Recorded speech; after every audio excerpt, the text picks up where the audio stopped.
Good morning, everyone. Good morning.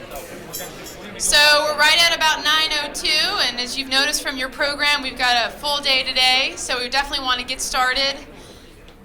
Have a lot of wonderful speakers and discussions planned for you this morning and this afternoon. A lot of folks traveling from all over the state as well as all over the country. So I'm Tammy Hoy-Hawkins with the South Carolina Community Capital Alliance, working with them to help increase capital resources in South Carolina. Just for logistic reasons, I'm going to kind of play the MC. So I'm the bad guy. I'm the one that has to stop people, cut them off, wave at them, jump up and down, 2 minutes, 1 minute, buzzers, all that good stuff. So in addition, coffee, juice, all this will be out here all morning. So please feel free to help yourself. Today is all about a conversation. So feel free to get up and grab some more coffee and enjoy yourself this morning. If you haven't found them yet, the restrooms right out this door to the left and around the corner. So the facilities are there again. And with that, I will turn it over to Ms. Deborah McKetty.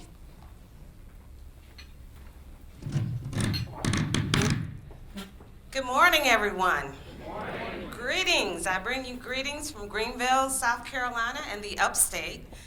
We are so pleased to host the first annual Community Capital Conference sponsored by the South Carolina Community Capital Alliance. This is very exciting for those of us who've been planning this for almost a year now. It started with a conversation and the understanding that we need to do more to increase awareness about the community development finance industry in South Carolina. And of course, that concept grew. Many thanks to folks who helped make that possible. We started with a budget, and we had some members of the board who said, look, we're a startup and we don't even have money for a conference. But some of us believe that this really needed to happen, and I really want to thank the Fed, as Jen here, who really stepped up. They were our first paid sponsors, so that made this real for us. So we really want to thank the Fed for always being there for us in this region to help provide training and a lot of the thought leadership that's so critical to our work. Also want to thank two of our local sponsors who really stepped up to the table, presenting sponsors, and that's the Hollingsworth Fund, Gage Weeks, who's also been very supportive in helping to develop the program. Hollingsworth is a local foundation that has been a huge supporter of the organization that I represent, the CDFI, which is Community Works, and they have been a standing partner, very strategic partner, and very supportive. Also, Greenville New Markets Tax Credit, Tammy Probst, who is here. Tammy is also a board member of Community Works, and you're going to hear a little more from her later on, but they also stepped up to the plate, and we really appreciate your sponsorship, Tammy, and thanks for supporting the conference. On your program is a list of other sponsors who've been generously supportive of our efforts, and we do appreciate that. Now, I can say this, and people from South Carolina can appreciate this, but in the words of our great governor, Nikki Haley, it's a great day in South Carolina. Now, some of us haven't always been able to say that or even feel that way, but I think today, when I look across this room and look at all the efforts and the culmination of the work that's going on across the state to make this a better place to live, we know we have our challenges. We've gone through a lot, but I think the great news is strategically, we're really building the capacity to really position ourselves to attract additional capital in our state to really help solve many of these problems. So it truly is a great day in South Carolina. I'm thankful to be here. I really want to give Tammy Hoy a round of applause for the great work she's done in planning the conference. I'd also like to recognize my staff, Martha Young and LaToya Gear, who've also been great in helping to plan. And also, I have my board, several of my board members here who I'd like to raise their hands, who allow us to do this work and let me do all these crazy things. So I really do appreciate the support of my board of directors. I'm going to introduce and turn over. We have some additional greeters, and They're politicians, so they're going to be long-winded, which is why I'm going to be brief. Ms. Chandra Dillard, who is not only a member of our board, but she is, the Honorable Chandra Dillard is a member of our General Assembly, the state legislature, and also a huge advocate and supporter of our work. She's going to bring you greetings, and after that, we will introduce Mayor Knoxwhite, who is our #1 ambassador for the city of Greenville, and he will also bring you greetings. So again, let's listen, let's learn, and let's do more to bring investment to South Carolina. Thank you.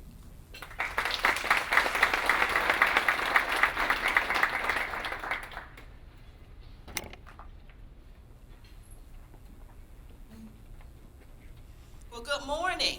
Good morning. Deborah talked about those long-winded politicians. I don't know who she's talking about. That was the cue to be short. I understand.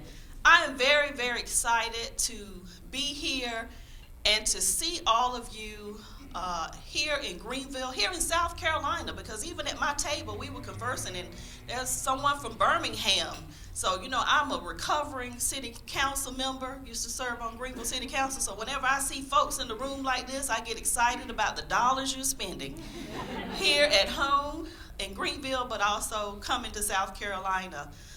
With that, I'd like to also acknowledge I am not alone as representing our Greenville delegation and members of our General Assembly. We have my colleague, Representative Dwight Loftus, who's here today. Dwight, wave your hand, stand up, let them see. And this is good because I'm going to need a partner when I get back to the State House to continue this work. I'm really excited about the South Carolina Community Capital Alliance, this idea that we could attract outside capital and look at a national framework and bring that here to South Carolina to encourage economic development and have jobs in our local economies. And we have been working in that vein for some time, but it requires new ideas because we do have different challenges, but we also have great opportunity. I love the idea of capital because it's just more than money. You know, when you say that, doesn't that sound grand? Capital. You know, you're really invested when you have capital, but it's also the possibility of bringing relationships to South Carolina that we've never seen. Relationships in the form of funders, investors, but folks in general. I've been in politics long enough to know it's not always about fundraising. Sometimes you need friend raising. And so I'm excited about what this brings. And you know, the idea that we must think outside the box and sometimes think like other states who have taken advantage of these opportunities. We've all heard that the rising tide lifts all boats. I really and truly believe that, and certainly we're trying to create an environment in our state where that is really the case. And being that we have beautiful beachfront property in South Carolina, we know and we have the rising tide. But I've come to the conclusion, and maybe it was those scallops I ate last night at Sobeys, I started thinking about this. We have the rising tide in South Carolina, and I love to go to our coast and look at the boats that are out there, but maybe it's time that we start looking for some ships. You know, it's always more exciting when the ships come in, and I started thinking about a conversation I used to have with my grandmother all the time. Whenever she wanted me to do something, instead of paying me with money, she said, "I'm going to take care of you when my ship comes in." Y'all have heard of that? I thought it was just me. And so she started out telling me that. Look, now my grandfather paid me, so we had a real good relationship because there was money involved in that. But this continued on for quite some time. Really right up to her death, she said, "Chandra, I'm going to take care of you when my ship comes in." And in having that conversation, the ship represented opportunity. It represented something larger, the possibility. And that's what I see here. And I believe that this is the beginning of South Carolina's ship coming in.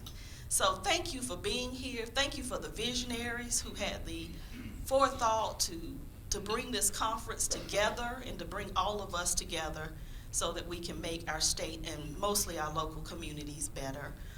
It is now my pleasure to introduce, as Deborah said, the ambassador of our city, the visionary for our city, our mayor, Knox White. Thank you, Sandra. We miss you on city council. I'm glad you're still out there doing it. Appreciate it. Welcome, everybody. I know we have some folks from outside of Greenville, so welcome to Greenville, South Carolina, and welcome to the beautifully renovated Hyatt Hotel. Isn't this a great room, by the way? I got here this morning and went down to the other conference rooms thinking you were down there. I couldn't find you guys for the longest time. And you did good. They're down there with no windows and dark rooms, and look at this. Perfect. Glad to have you guys here. I wish we could lock these doors and sort of trap you here looking around this room. Yeah, that'd be excellent. We know how important all of you are, and these days of declining budgets around the state and federal level, it's more important than ever to have good partnerships. And we've been really good, as Deborah alluded to a moment ago, in pulling folks together, making friends, as Chandra said, to move money around and find private dollars to match public dollars, and good partnerships with nonprofits. And it's made all the difference in the world. It really is one of the secrets of our beautiful downtown Greenville. We were one of the first cities, I think we're the first city in the state to use new market tax credits. For a long time, thank you, Tammy. For a long time, we thought maybe we were doing something. I mean, if nobody else is doing it, are we doing something? Is this okay? Worked out great, and then the word got out, and everybody kind of knows about it. But we've always believed in trying to be creative and think out of the box, and that's where you guys come into play. You do it so well.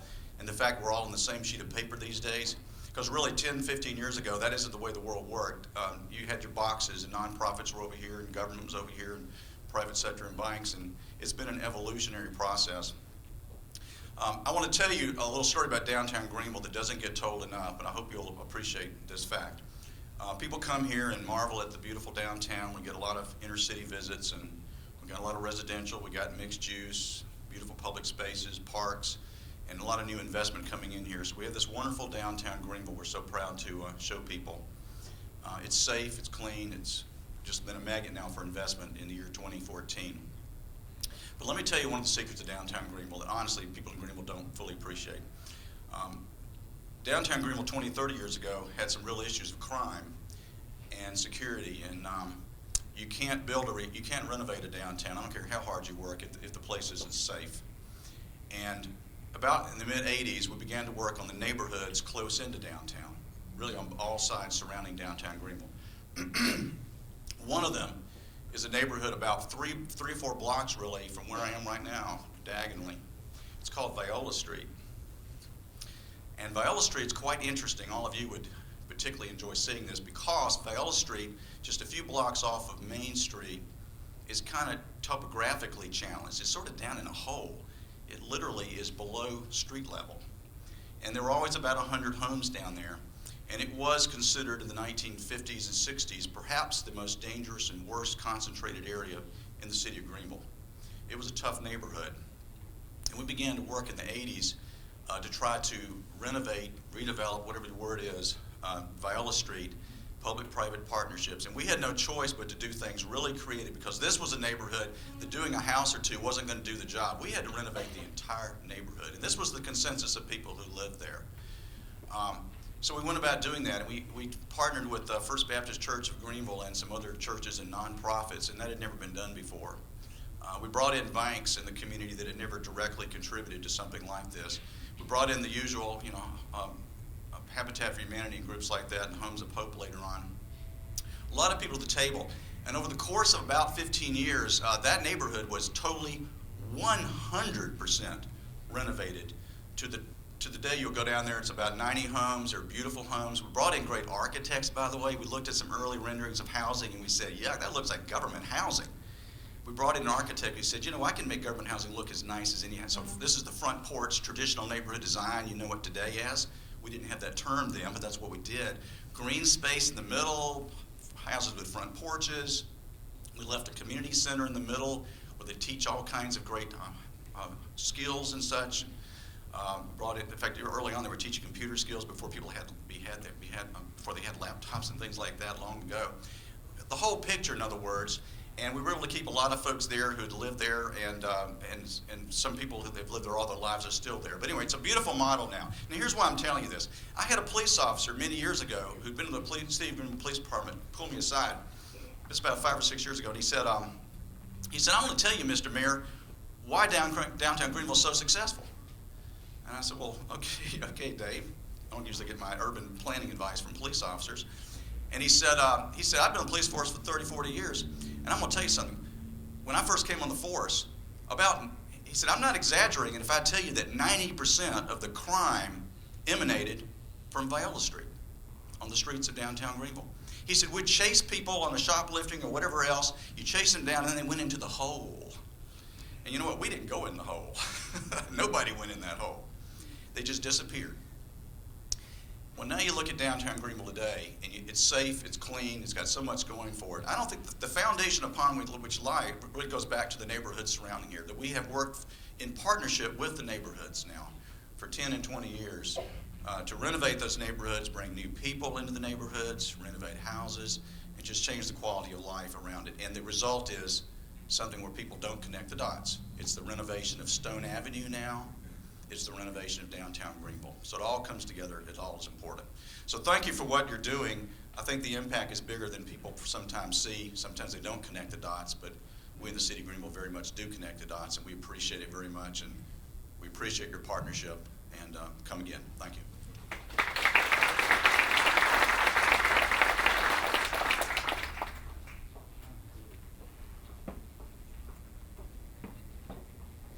Again, thank you, Representative Dillard, and thank you, Mayor. Appreciate you coming today. Representative Harold Mitchell also joined us today, so thank you for coming, sir. And so we have a great, wonderful speaker with us straight from Philadelphia today, and so we're very excited to have Mark Pinsky. A lot of us in the community development capital world talk a lot about the Opportunity Finance Network, which is a national organization that supports community economic development and community capital through CDFIs and other intermediaries. And so we're very honored that Mark Pinsky could join us today. Mark, thank you.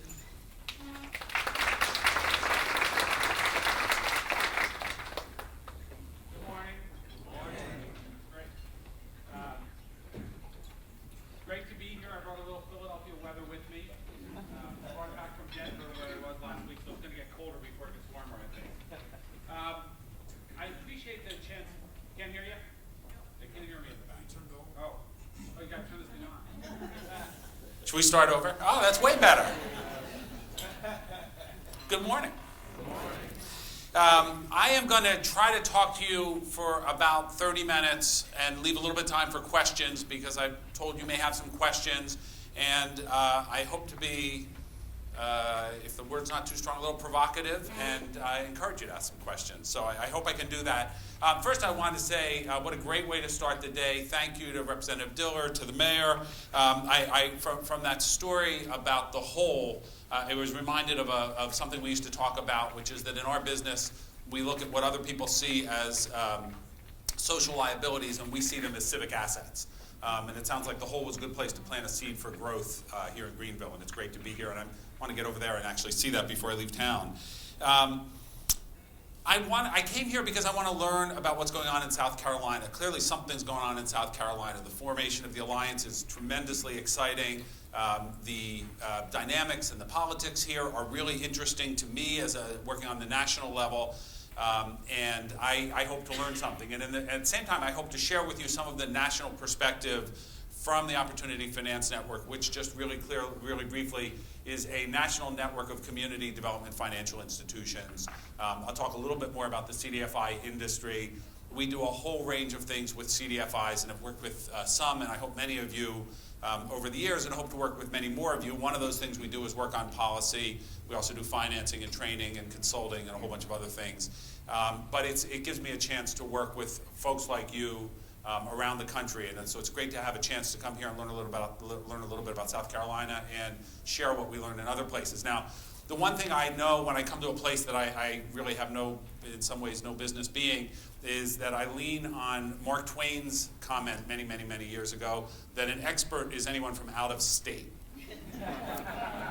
So feel free to disregard anything I say if you want to. But I really I came here also to say congratulations, because this is really a powerful, exciting moment. When I look around the room, last night at dinner I got to hear a little bit about what's been going on. I got to hear a little bit about who would be here. This is a remarkable moment, and I want you to take a moment to appreciate what a remarkable moment it is. Congratulations to the Alliance for coming together, but congratulations to all of you, because what I want to do at the end of the day is leave you with something you can take back with you to your communities, to your organizations, to your local elected officials, to your state officials. I think this is an important moment for my industry, for the CDFI industry, at an important time for my industry. And it's an important time ultimately for each of you, because the work that we do and that you do is hard, it's challenging, it makes it sometimes a little bit difficult to get up in the morning, but we go to bed every night hopefully feeling really satisfied. And I want to talk about all that today. But I still want to mark this moment, because when I think about this is the first gathering of the Alliance, I also think back to the first gathering of my organization 30 years ago in a converted convent in Waltham, Massachusetts, where we had a small number of folks. I think we had, if I remember correctly, about 70 people from 27 CDFIs. They managed $27 million, which seemed like a whole lot of money, and it was a whole lot of money. Seemed like a whole lot of money then, and they were trying to figure out if it was possible. We now call it a proof of concept. They were trying to figure out if it was possible to lend money to low-income, low-wealth, and disinvested people and communities and get paid back and be able to pay back investors. And that was sort of the founding notion of this. And today, 30 years later, we are an industry of more than 800 institutions working in all 50 states in urban, rural, and native communities, providing financing for affordable housing, single-family, multifamily, supportive housing, special needs housing, small business of all types, nonprofit, for-profit, commercial real estate, all sorts of things. And as an industry today, we manage more than $50 billion in 30 years, from $27 million to $50 billion of capital that's dedicated to creating opportunities for all. And it's a remarkable journey. And so if you leave here with nothing else, I want you to leave here with this lesson that I've seen over the years, which is that organizations and alliances fail most often because they don't prepare for success. And they don't understand what it means to be in this for the long term. And so I hope you'll think about that as you go through the day today, not as a one-off kind of thing, but as something that you'll continue doing. And I won't be here with you 30 years from now, I don't think. But 30 years from now, you'll be able to appreciate what you've accomplished in the state of South Carolina and what a model you've been for the nation. And when I think about first, I was thinking this morning about a story I hadn't thought about in years, that someone at the Reinvestment Fund, which is a CDFI based in Philadelphia, told me about the first loan they ever made, and it was a loan in North Camden, New Jersey. Now, I'm guessing you've heard about Camden, New Jersey. It's not famous for its wealth. It's not famous for its economic vitality. It still isn't this many years later. But the first loan they made was actually to a group of squatters who were living in abandoned housing and trying to create just a livable condition. Now, it was a challenge because the police had shut down the police station in that part of North Camden. Fire department wasn't there. There was no water running. There was no electricity.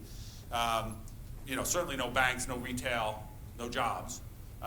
But they decided to do it because it was a really dedicated group of folks that they had gotten to know and they wanted to do it. And so they made the loan. You can imagine the loan committee and the board sort of going through all this.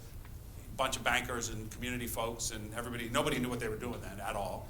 And at the end of, after the loan got approved and they all breathed a sigh of relief, one of the board members came to the president and the CEO at the time and said, boy, I'm really glad we did that, and now we can get on to what we're really going to do. And the CEO looked at him and said, you don't understand.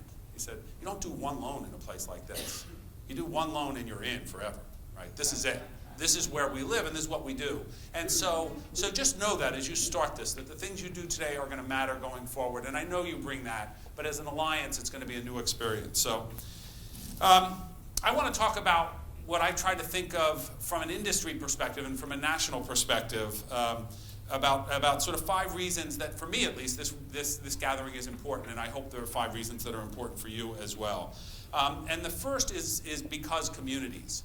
I don't pretend to know very much about your communities and the things you do and the work you do and the particular challenges and opportunities and the great people and the sources of capital or anything like that. But I do know something about community from having worked in this field for a long time.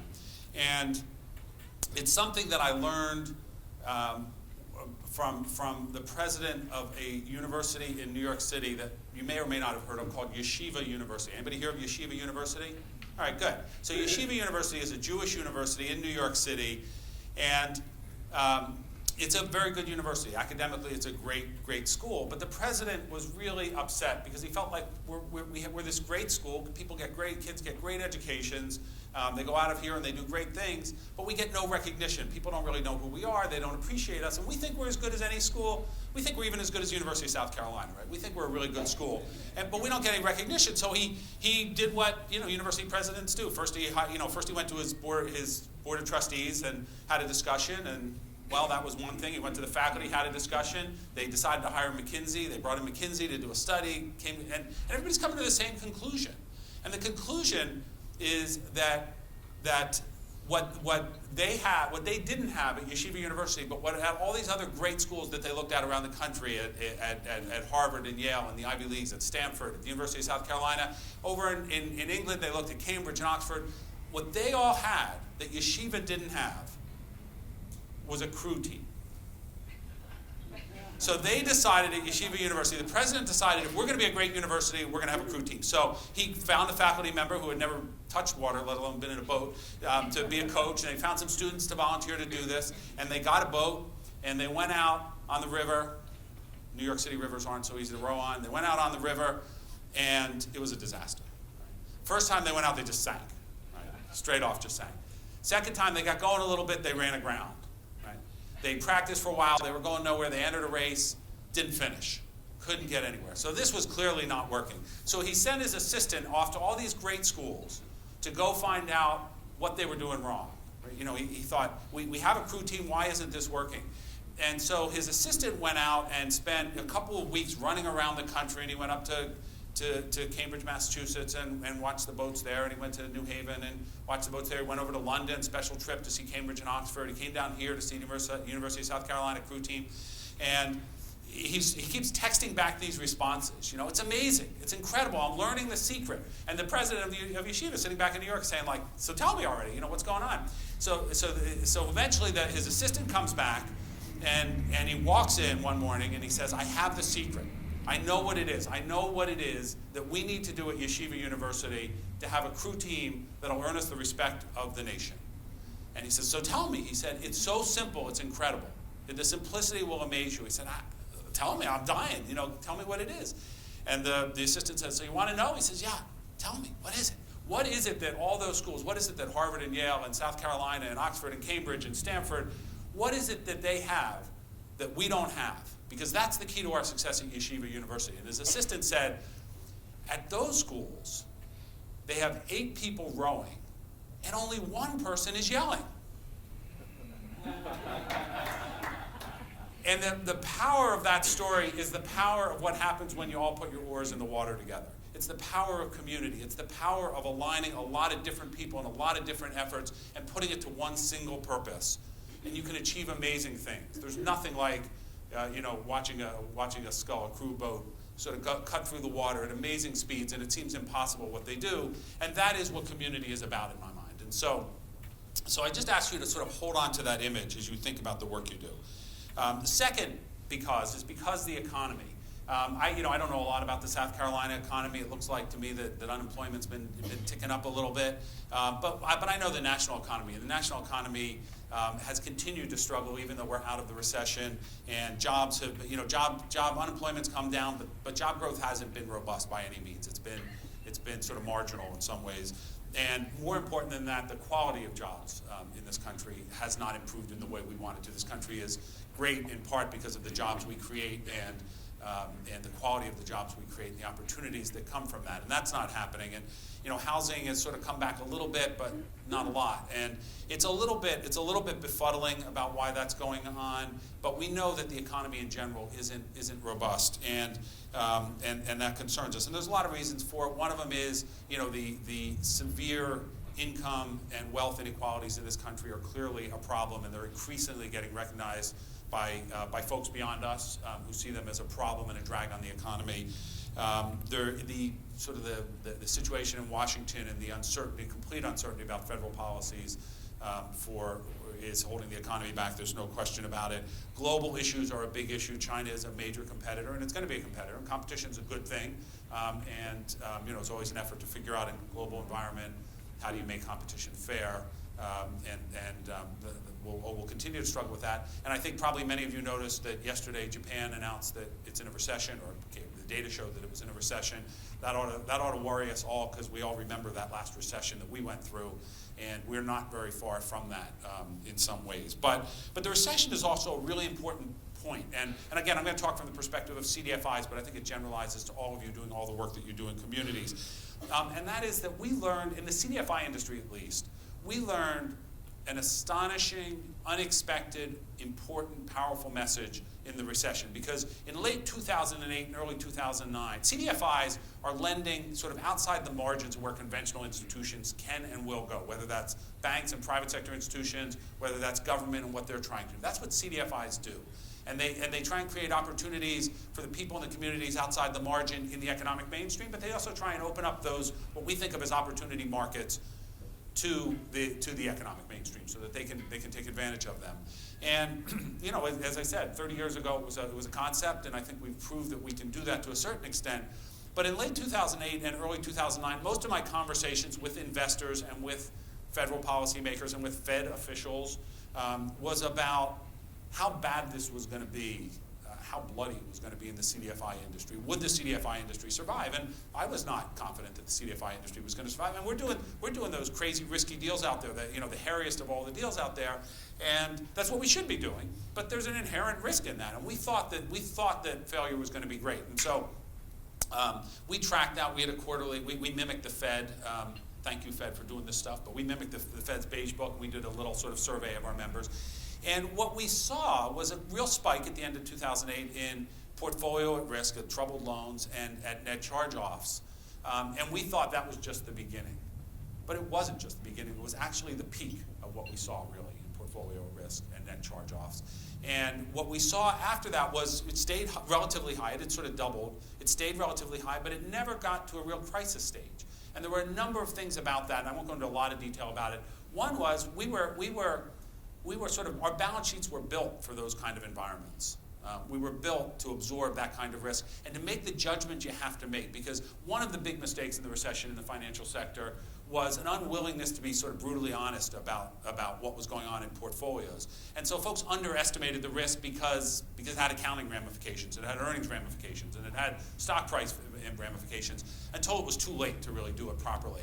And CDFIs, because they had balance sheets, they had a lot of equity because of something called the CDFI Fund in Washington, which you may have heard of primarily, were able to make the hard decisions and say, okay, let's write that off at the end of 2008. If there's a chance we're going to lose it, let's write it off. Maybe it'll come back, and in fact, a lot of it did. But let's take the hit right up, which is the right way to do that. And there was a lesson, because around that time, we were working with Jim Collins, the business writer. People know Jim Collins, Good to Great, right?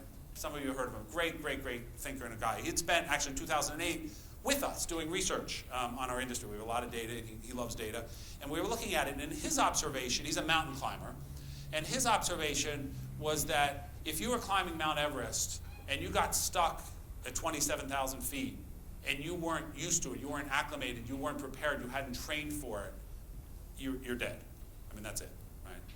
But if you lived at 27,000 feet, and CDFIs, he said, lived at 27,000 feet in adverse conditions, every loan was a little bit challenging. That's what we were used to. That's what we were set up to do. That's what our processes were doing, our management, our sort of culture. We understood the community. We understood what it took to survive there. You would do okay. And so he says, CDFIs he predicted then, actually, that CDFIs were going to probably be okay because we lived at 27,000 feet. It was a remarkably important lesson. But on the back end of the recession, something else is really important, and this is the point that I really want you to hear, which is that the perception of CDFIs changed from this cute little niche thing that seems to work okay, and maybe we can believe the data and everything, to a really core part of mainstream institution thinking about the economy, not just about the communities you and I serve, but about the economy. And so, I can tell you that, the chairman and CEOs, I think they're all men, I'm pretty sure they're all men, of all the big banks in this country, that I have a chance now I didn't have a chance to visit with them before the recession. I have a chance to visit with them now, right? They know what CDFIs are. I mean, before, community affairs folks knew, community lenders knew in banks, right? They know, they understand really well what we are and what we do and what role we play. We're important to them, and we're important to the CFOs and to the treasurers of these institutions. And so they think about it differently.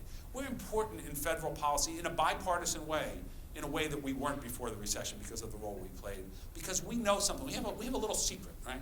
We know how to make things work when things aren't perfect or they're a little bit different, right? And so that's a really important thing. So I just want to say that because I think that whatever happens in the economy, and I think the economy is going to get better, we play an important role. And here in South Carolina, you play probably a more important role than you understand, as the mayor suggested. You play a more important role than you can quite imagine. It's not a matter of how big your balance sheet is. It's not a matter of how many deals you've done. It's a matter of what you know and what you can bring to sort of making economies work in these communities. So that's my second one. My third one, now I really get fired up, is because policy. As I said, CDFIs have gone from being a program at the U.S. Department of Treasury, and there was a program that was created 20 years ago called the CDFI Fund that was unique and special in what it did. It was the first, and to my knowledge, I may be wrong, but no one's ever been able to tell me that I'm wrong, and I'd love to find out I was wrong. It was the first, and until the recession, the only program that worked the way it worked. It was a program that made investments at the enterprise level in intermediaries to deliver, in effect, economic results. It hadn't existed before. All funding certainly in community development and poverty alleviation, certainly was project-based financing, right? But this was different because this was that equity, this was that balance sheet strength that the CDFI fund put out. It's put out $2 billion so far into some of the folks in this room, right? And into CDFIs all over the country. And it changed what we did, not only because it gave us the ability to make smart decisions when bad times came. Equity gives you the ability on a balance sheet to make your own decisions and not be subject to someone else's decisions, right? It gives you the ability to be independent. It gives you the ability to think for yourself in some way. And it changes what we do. So CDFIs are sometimes, ornery partners in transactions because they will walk away and they can walk away. And that's really important. So that CDFI fund's been really important. It's been up and down. It was created under, it was a prized program of President Clinton. But it's important to understand that President Clinton, as he was pretty good at doing, he borrowed it from first President Bush, right? He was good at taking other people's ideas and making it his own, right? So this wasn't an idea, even though he made it such a prized possession that it was a target for Republicans who opposed him. There is a remarkable letter, which I can't find, I haven't found it online yet, but I saw it in person at the Clinton Presidential Library, that when the Republicans took Congress and wanted to shut down, the big government shutdown fight from almost 20 years ago between then Speaker Gingrich and President Clinton, there's this remarkable letter from the White House to Speaker Gingrich saying, I will negotiate on everything except for Social Security, Medicare, and the CDFI fund. What? How did that get in there? And so he really made it a priority, in part because he thought it was a good idea, in part because his name was attached to it. But CDFIs are now in this transition, I think, and we want to help this happen, of going from being a program in the Treasury Department, a really good program, not a perfect program, but a really good program that continues to do 20 years later what it set out to do. That's rare in federal programs. But it's going from being a program to being an approach to governing. At OFN, our biggest time consumer on a policy level, we do a lot of policy work, is all the agencies who come to us and want to use a CDFI approach, meaning an enterprise level funding approach, for all these other programs. How do we make that happen? And the reality is, in most cases, you can't make it happen because it's a statutory restriction. But that's to my mind, a really significant thing that's happening. And that's not just happening at the federal level. And it's this idea that the CDFI model is becoming a model for other programs. That's happening at the state level. That's happening in a lot of ways. That's happening, and I'm sure it's happening here. It's happening at the local level. And it's a different way of getting things done. And we ought to be, from a CDFI perspective, and you all ought to be right at the heart of that and right at the center of that. Now, we just had an election. Some of you know there's a lot of talk about what that means. And it's probably doesn't mean what you think. Anybody in the CDFI business says, what's going to happen to CDFI fund appropriations? They got about $230 million appropriated, assuming the budget goes through this year. And the answer to that is that it's really important to know that for the last 3 years, the president has proposed an aggressive budget, right, which we've then tried to advocate for. And the Republicans in Congress have increased that budget. Republicans in Congress aren't increasing budgets in many areas, right? There's a bipartisan appeal to what we do.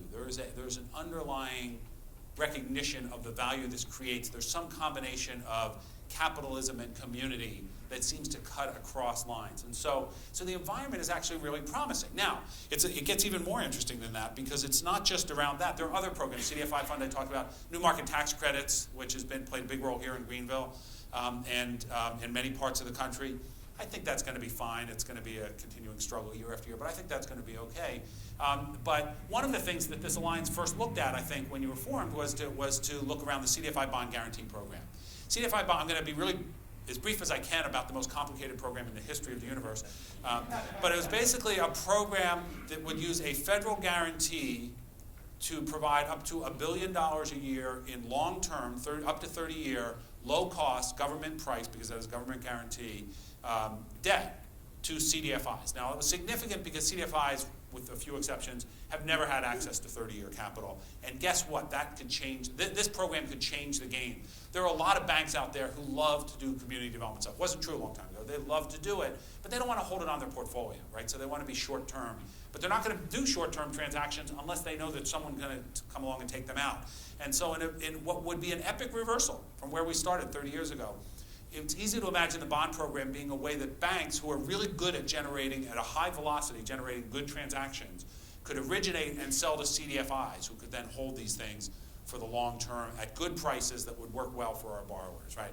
Just one example of the potential. It has a lot of other potential. Now, what happened, we worked really hard. We had discovered this idea through a different program. What happened, to be really honest about this, and again, politics aren't always obvious, was that literally the day after it passed, I was all excited. I was at a meeting in Washington, and someone very senior at the Treasury Department said to me, quote, you know, it's not our program. We're going to slow walk it to death, right? You would think this administration would have said, great, $1 billion a year. This was in 2009, 2010. Great, a way to get things going. CDFIs, we love CDFIs, and they do love CDFIs, and they're very good to CDFIs. And there was just this notion that it didn't fit in some way their philosophy. So it has been, you know, I don't even know the right description. It has been very difficult to get this thing stood up. We've now issued over the first 2 years, we've issued $525 million in 4 bond issues through this program. And I can talk more about details if you want to. It wasn't set up in a way, it's not set up in a way that would work for small CDFIs. We have solutions to that if we can get them to take them. And we think that there's a way to make it work for smaller CDFIs and in different kind of places than the way it's set up right now. But we're not there yet. Are you giving me a time, Tammy? 10? Oh, I can do that. And so it's an ongoing battle. And the battle, I'm going to a meeting at Treasury, after I leave here, I'm going to a meeting at Treasury. And the issue is this, right? They want to talk about solutions for 2016, but they're going to write off 2015. If we don't have a program in 2015, we will not have a program in 2016, right? And so there is, $1 billion a year. We have solutions to the problems. We can make it work for small. We can make it work for the South Carolina Community Capital Alliance. We can solve their problems. There was a little thing that happened. Some of you, does the name Solyndra mean anything to folks here? Oh, yeah. Right? Government guarantee of a business loan. That program, when that failed, that was I think it was a $55 million cost to the government, was similar enough to this that it made everybody, as far as I can tell, at least in the administrative branch, executive branch of the federal government, really, really worried. And so they built this program. It has belt suspenders and a chastity belt, And it can work. We're involved in it, but it's really painful. It is really and so we've got to work through some of those things to make them happen. So I think this political environment is going to be very good for CDFIs, and I think because of that CDFI model, I think it'd be good for all sorts of community development organizations.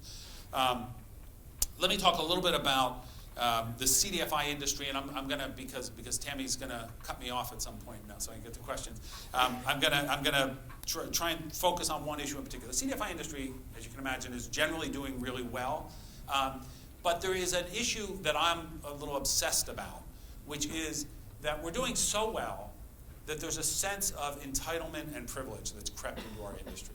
There's a sense of the CDFI fund's always been there and it'll always be there. There's a sense of, folks will come along and, bail us out if we have a problem. There's a sense of, to me, mission creep. There's a sense of a loss of a sense of purpose for me. And it is the thing that I worry about most. People ask me, what do you worry about? What keeps you up at night? Investors ask me that, and they should. We have a big fund. And it's that. It's not that we figured out how to do this lending. We figured out how to do deals that other people say you can't do. We figured out how to structure things. We now have really smart people, like many of you in the room, who've come to this industry with a wealth of talent and knowledge and expertise, who know how to get this done. We know. We figured that out. I describe it as sort of the hardware part of the equation's done. Now we have the software part of the equation we've got to really get good at in the evolution. And by that I mean, we've got to make sure that everything we do is moving us in the right direction. Because remember how I said, that first loan in Camden and what impact it has on how you look at things? Everything we do is going to nudge us a little bit in one direction or another direction. We need to make sure that we're going in the right direction. And so, I describe it a little bit as the problem for people who come into the industry now of all ages and from all sorts of backgrounds of being, born on third base and thinking you hit a triple, right? This didn't happen automatically, right? This happened through a lot of work, but it also happened through a really strict adherence to sort of what I would describe as a core purpose, a reason for being as an industry. And for me and for my organization, that core purpose is aligning capital with social, economic, and political justice. Aligning capital with social, economic, and political justice. I can go on for that. Tammy would never get me off the stage, so I won't spend a lot of time there. And it's in that context that I want to talk about something that I know is part of this discussion and should be part of this discussion, and it's part of the discussion of community capital all over the country now, and it's exciting. And to me, it's a little bit scary, and that is this notion of impact investing. Right? We've all heard the term. I would defy any of you to define the term, and that's the challenge with it, right? But it's a good idea. It's a good idea that you want to find investors, and there are a lot of investors who are motivated to try to turn their good intentions into good results through impact investing. Who could argue with that?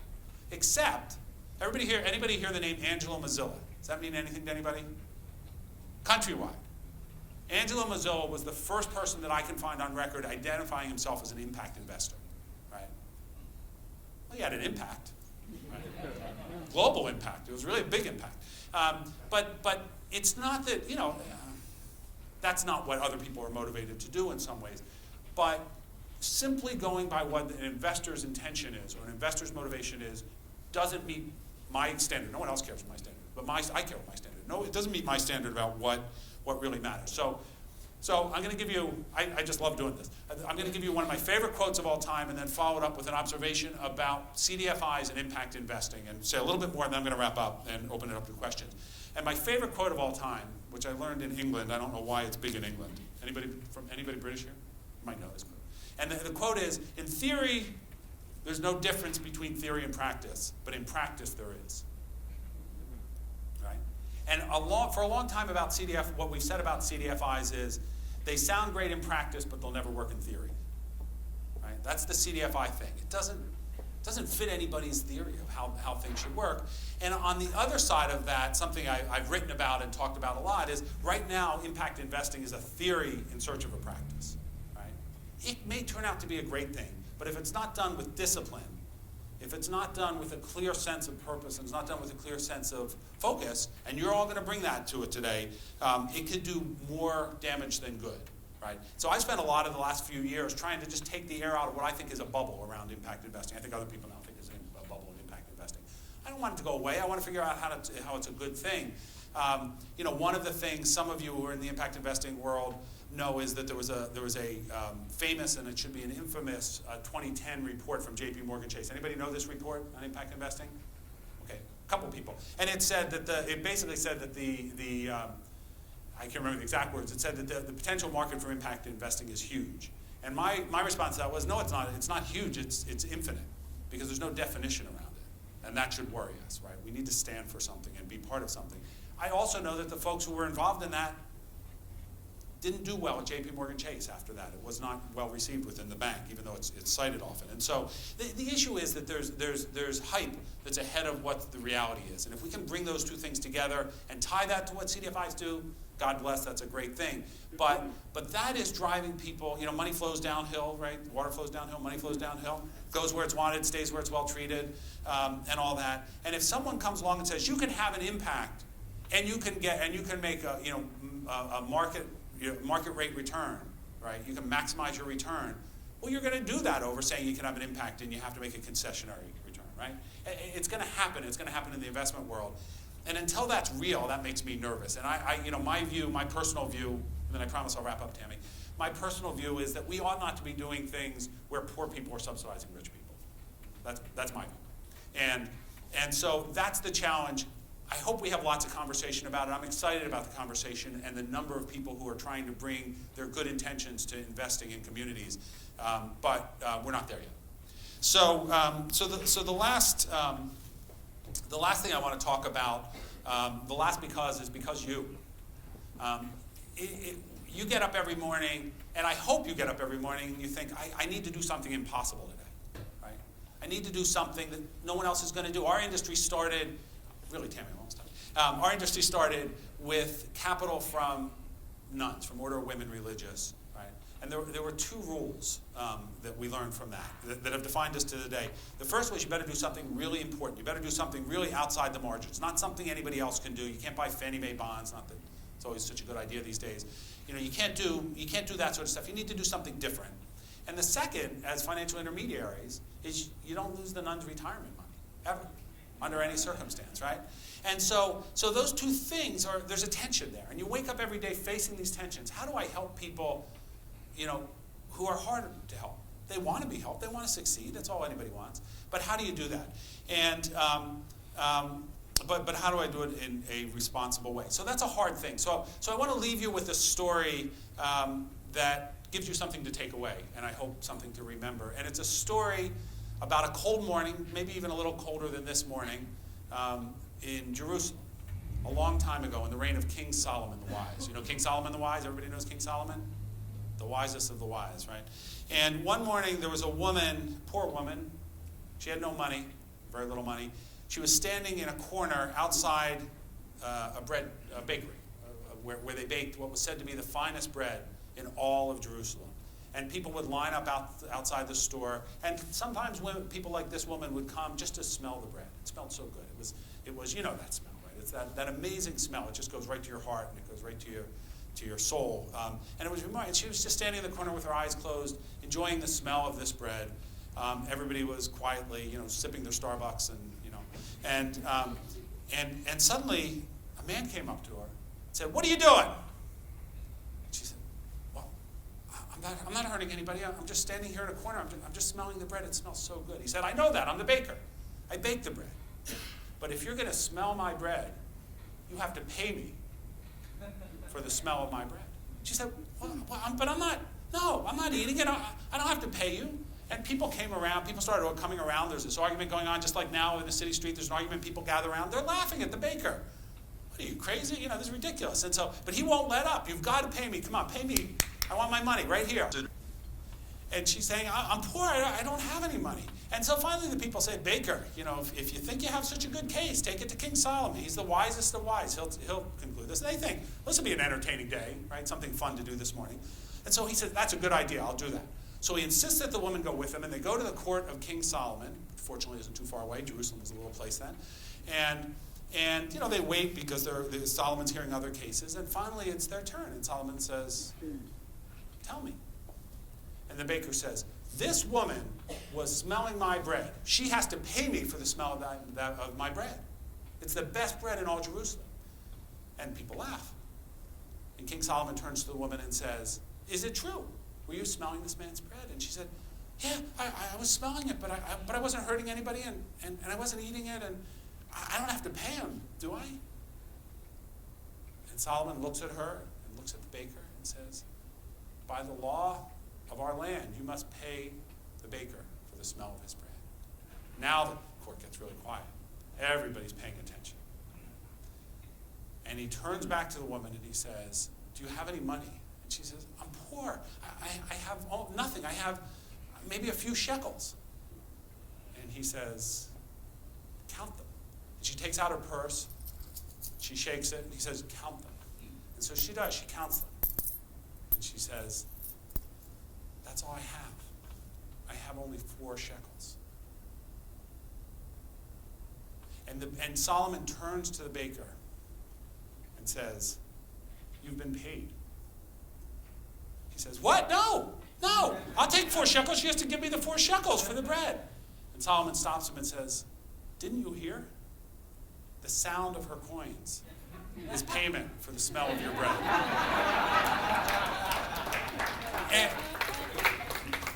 And I offer that to you to take with you the smell of the bread and to remember it in those moments when you don't maybe know why you're doing this.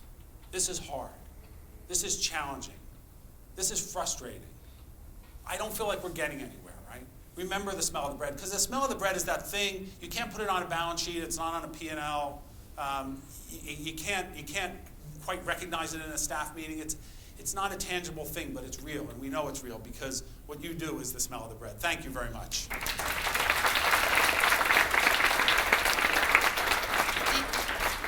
Thank you, Mark. Is there any, 1 or 2 questions for Mark? I know he's going to be around. And I'll be here all day. Yeah, he'll be here all day. Yes.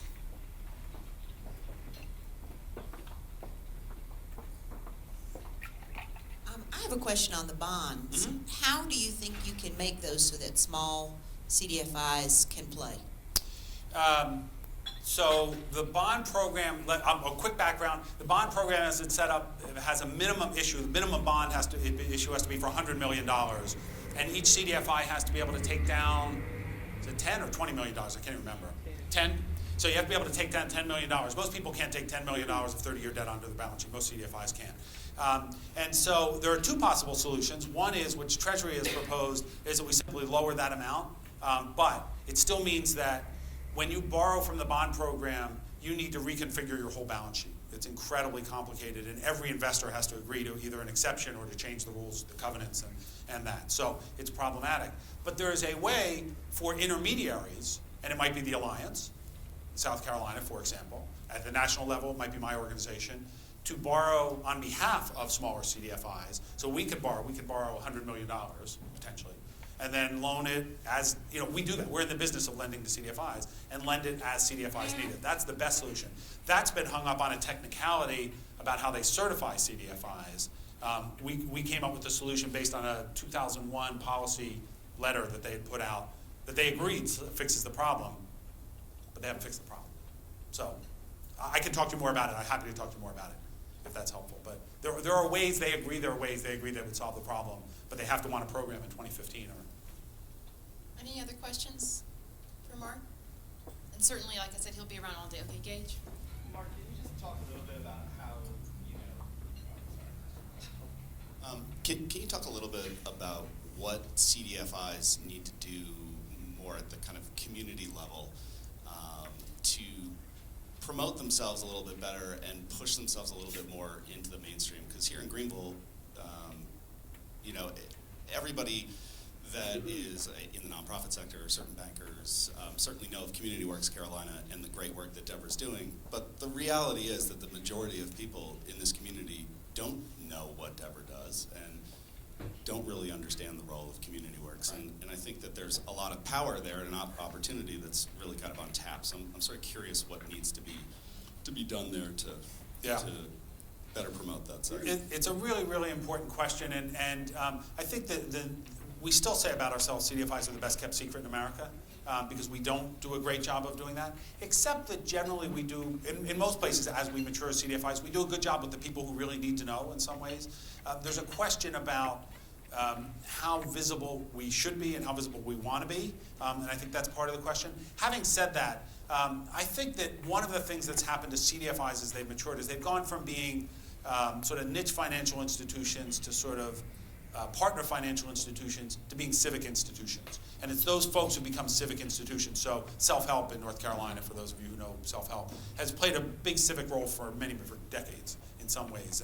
And you know, IFF, Illinois Facilities Fund in Chicago, has become a civic player. And it's, you know, the mayor is not going to, in Chicago, is going to pull together a meeting that relates to nonprofits without having IFF at the table in some way, right? And so I think it's that civic intermediation role that I think really begins to do that, because, you know, if you're at the table, and we are at a lot of tables now, locally and nationally,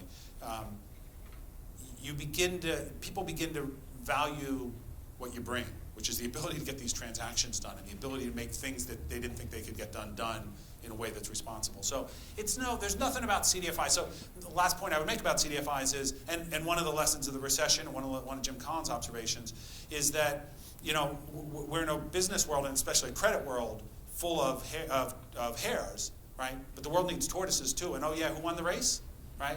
And CDFIs are tortoises. I mean, you know, we just do a few things slow and steadily, and so that success just isn't, there's no quick hit. And in some ways, part of the reason CDFIs have liked impact investing was it seems like a way to really, you know, ramp up in some ways. But you know, maybe that'll be the right thing, and maybe it won't be. But I laugh sometimes when I think I'm sort of the voice of, sort of the conservative voice about this, you know, because I'm, you know, known for rushing ahead, right? You know, what's that? You know, fire ready, you know, fire aim, whatever. And but in fact, I think that's right. I think that's what CDFIs, if you look at the data, that's where CDFIs have been successful, is as a steady, slow build that have made themselves really central. And I think that next step is the things that I'm talking about in terms of how the federal government does its business, and that'll affect how states do the business and how municipalities do the business.